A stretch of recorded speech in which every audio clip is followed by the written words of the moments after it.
د ریاست د دور چې د هغه والد صاحبو کومه د قلمکارۍ او د مکتب او د هغې چې کوم زیار او کړاو و په هغه وخت کې هغه ژوندی وساتلو او د پلار هغه نامۍ چې ده هغه پخپله هم یو ځلنده ستوری و خو په هغه کار کې مخکې راغی او دونه حده پورې لاړ چې په نړۍ کې د نړۍ شهرت او د نړۍ ټولې نړۍ پیژنګلو جوړه شو نو ډیره د خوشحالۍ خبره ده او موږ په دې خبره باندې خوشحاله یو خفه هم یو خو په دې خوشحاله یو چې زمونږ قام کې دا صلاحیت شته چې هغه خپل اتلان وقدروي. شمس الاقبال شمس څنګه چې دغه ظاهره د شمس القلم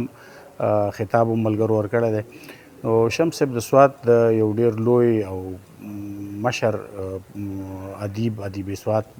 خطاب چې هغه ته والي سوات ورکړی پیزان صاحب د هغه زوی و. شمس صاحب پخپله یو ډېر ښه خطاط و یو ډېر ښه کاتب و د هغې سره شاعر و بل د ټولو ادبي محفلونو رونق په هغه باندې را جوړ و بل د هغه خطاطي چې ده هغه سپیشلي د دغه په هکله وه د کلیګرافي په شکل کې وه چې کلیګرافي هغه د قرآني آیاتونو او د هغې په خپل یو انداز کې به هغه کول بیا د هغه کینوس چې و نو د هغه کینوس چې و هغه په فطرت کې موجود عناصر چې دي لکه ګټې دي ونې د ونو پوستکي دي پاڼې دي دا مختلف چې کوم د فطرت کې موجود څیزونه دي نو هغه خپل آرټ